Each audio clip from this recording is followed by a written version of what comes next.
Halo teman-teman, Assalamualaikum warahmatullahi wabarakatuh. Bapak-bapak, ibu-ibu, kali ini kita akan melihat sebuah video yang mana Kiai Haji Imaduddin di Tuban makin menjadi-jadi atau makin ngamuk ya istilahnya ya. Jadi nanti mohon disimak Kiai Imaduddin marahnya seperti apa.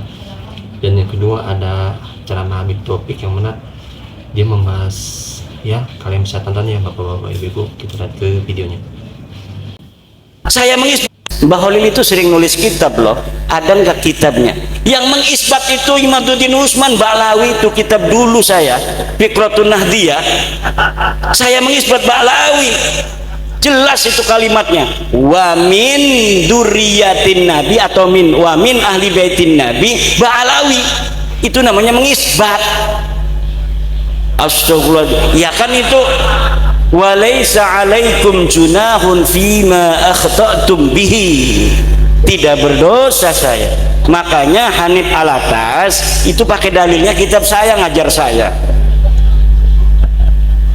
Kalau Imaduddin sekarang itu katanya dia kemasukan apa, tapi ada ulama Banten namanya Syekh Imaduddin Usman Al-Bantani, wih lengkap itu dalam kitabnya Al-Fiqratun Nahdiyah. Dia mengisbat Ba'lawi, gimana lagi?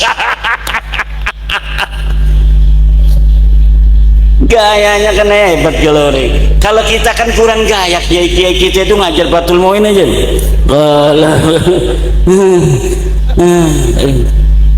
Dengan tidur mereka aja. Tidak meyakinkan. Padahal mah yudhiru tawadhu.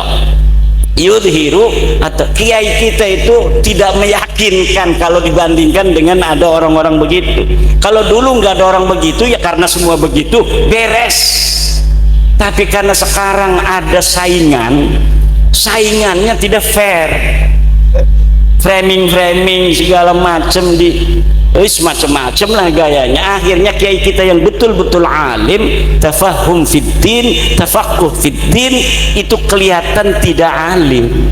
Sementara orang yang pidatonya hebat, saudara-saudara, wallah DNA itu haram, DNA haram katanya. Meyakinkan, betul tidak?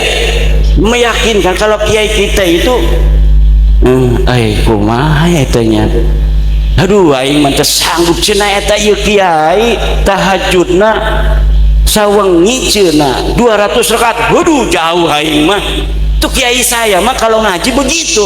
Kalau ada cerita kiai-kiai yang katanya tahajudnya 200, dia ngomong, iya mah lain bangsa urang. Naon lain bangsa urang, ini mah bukan kelas saya. Selalu ngomong begitu.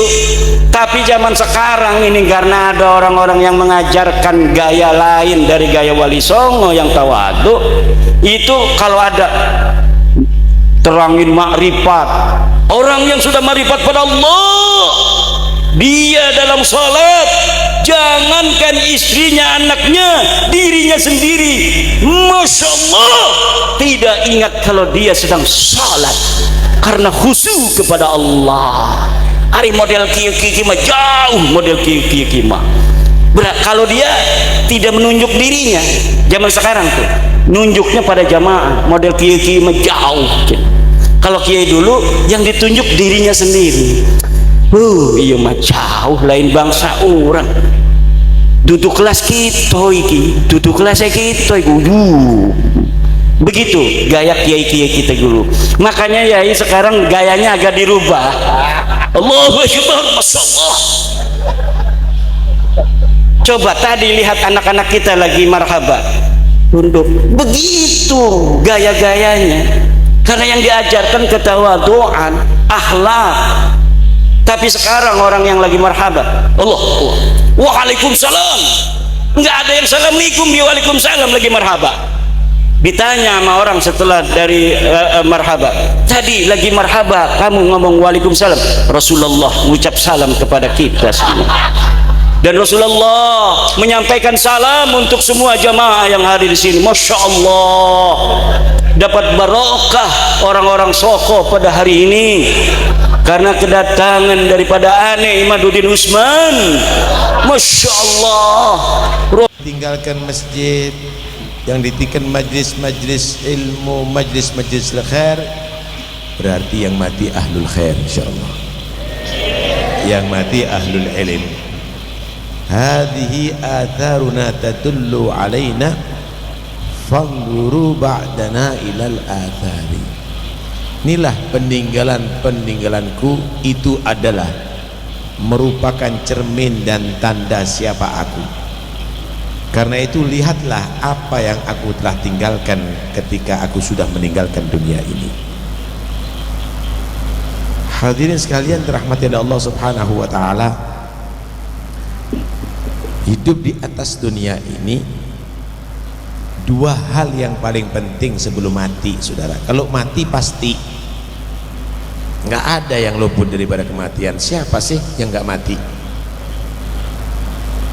Para nabi mati kan? Yang paling Allah cintai Nabi Muhammad juga meninggal, saudara. Innaka mayyitun wa innahum mayyitun afa in mitta fahumul khalidun. Raja-raja dulu juga mati.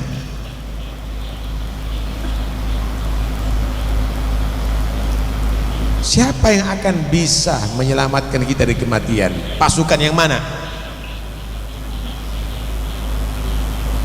Senjata apa? Benteng apa yang bisa melindungi kita daripada al-maut, kematian? Gak bisa. Aina ma takunu yudrikumul mautu walau kuntum fi burujim musyayyadah. Dimanapun kamu berada, pasti kamu akan dijemput dengan al-maut, kematian, sekalipun dalam benteng yang menjulang tinggi, saudara. Tapi sebelum mati itu ada dua hal yang paling penting. Pertama, sangu, bekal kita. Kalau kita mati, apa yang kita bawa?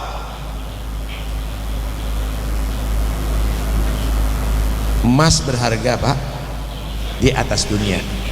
Berlian juga berharga. Duit, rupiah, dolar, rial juga berharga. Tapi kalau sudah mati nggak berharga. Emangnya butuh duit di kuburan? Butuh emas, butuh berlian? Nggak berharga. Baru kita akan tahu yang berharga sholat jamaah kita, bacaan Quran kita, qiyamul lailnya kita, zikirnya kita. Pertanyaannya, bekalnya kamu sudah berapa banyak? Mulai balik sampai umur sekian ini udah berapa kali hatam Quran? Udah berapa ribu rakaat sunnah? Lebih banyak mana maksiat dengan taatnya? Lebih banyak mana dosa dan pahalanya? Lebih banyak mana lupa atau ingatnya kepada Allah? Tuh, masuk kuburan dengan banyak dosa, dengan banyak maksiat, dengan amalan yang sedikit, saudara. Karena itu watazawwadu fa inna khairaz zadi taqwa wattaquni ya ulil albab. Berbekal. Karena sebaik-baik bekal itu adalah takwa. Orang yang umroh, orang yang haji itu berbekal dengan yang cukup. Padahal untuk perjalanan 40 hari. Kalau umroh cuma beberapa minggu, beberapa hari, 12 hari. Tapi dia nabung sampai bertahun-tahun, kadang-kadang berpuluh-puluh tahun. Kenapa?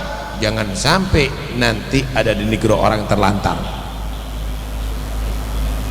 Lah Anda menuju akhirat itu berapa ribu tahun? Waktunya Anda singkat, hidup di atas dunia ini. Udah nabung berapa banyak amal? Kalau Anda khawatir terlantar ada di Mekah, ada di Madinah, di negeri orang, apa Anda nggak khawatir terlantar di alam barzakh? Ada di mahsyar. Jangan main-main Pak, hidup di atas dunia ini. Al-amru jid. urusannya serius hidup di atas dunia ini, karena kehidupan Anda di atas dunia akan dibalas setelah Anda keluar daripada dunia.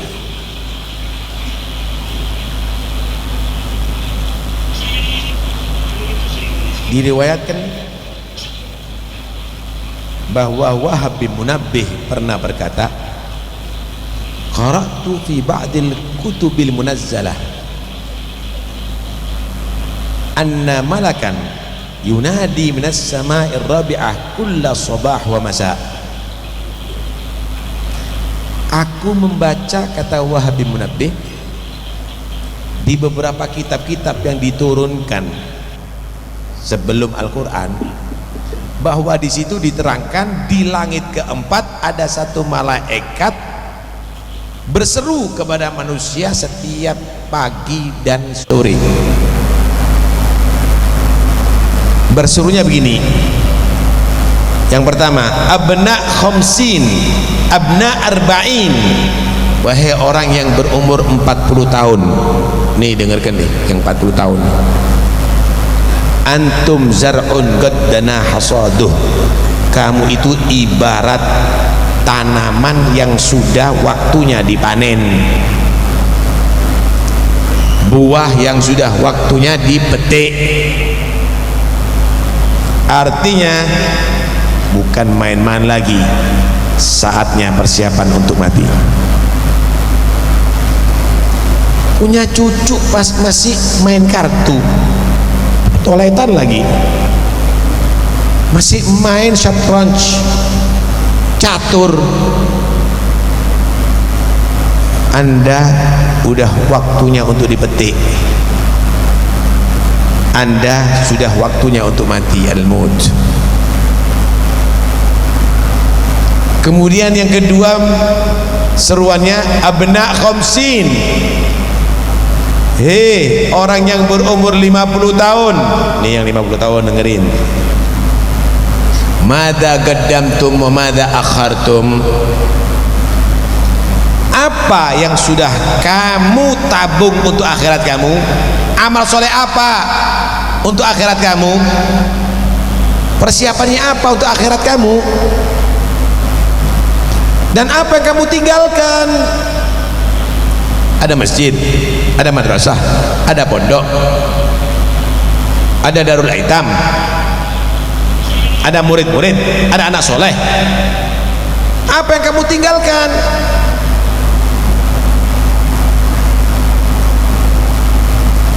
Yang ketiga, abna sittin, hei orang yang berumur 60 tahun. La udra lakum, laital khalqa lam yukhlaqu wa idha khuliqu alimu limadha khuliqu. La udra lakum khudu hidrakum.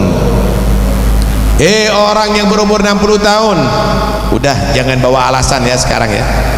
Ingin baca Quran mata rabung. Dulunya waktu matanya masih bisa ngelihat apa? Mau hadir majlis udah nggak kuat kakinya, udah ngos-ngosan nafasnya. Dulunya waktu kuat kemana? Sholat berjamaah udah nggak bisa ke masjid karena asam urat. Dulunya kamu waktu kuat kemana? Nggak ada alasan. Seandainya manusia tidak diciptakan, itu masih lebih baik, saudara. Seandainya manusia tahu untuk apa diciptakan, maka dia akan bisa memanfaatkan hidupnya. Tapi saat ini, waspadalah, kamu sebentar lagi akan dicabut nyawa kamu dan harus bertanggung jawab di hadapan Allah.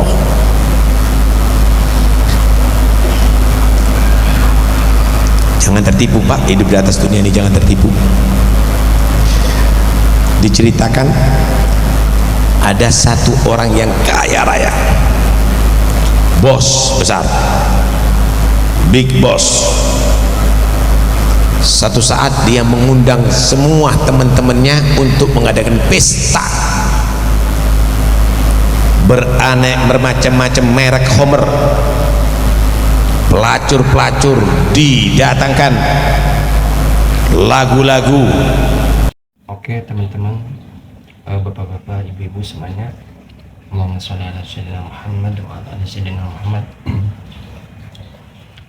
Tadi kita sudah melihat pernyataan dari Kiai Haji Imaduddin yang mana kemarin ceramah di Tuban ya teman-teman, bapak-bapak, ibu-ibu. Tadi intinya tentang kitab beliau, karangan beliau ya. Jadi Kiai Haji Imad, kata beliau, mengarang sebuah kitab ya teman-teman, bapak-bapak, ibu-ibu. Dan tadi bahkan katanya Al Habib Hanif Al-Atos juga mengakui kitab Kiai Haji Imaduddin Usman Al-Bantani. Dan tadi juga ada ceramah dari Habib Taufik As-Sayyad yang mana ya Habib Taufik menyatakan harus mengamalkan yang minimal jaga anak cucu kita dari pergaulan yang salah, karena banyak sekali sekarang pergaulan yang kurang baik ya bapak-bapak, ibu. Oke, terima kasih sudah menonton video ini. Semoga bapak-bapak, ibu sehat selalu, panjang umurnya, amin ya Allah amin. Semoga kita mendapatkan syafaat Nabi Muhammad SAW kelak amin. Akhir amin. Allahumma sholli ala sayyidina Muhammad wa ala sayyidina Muhammad.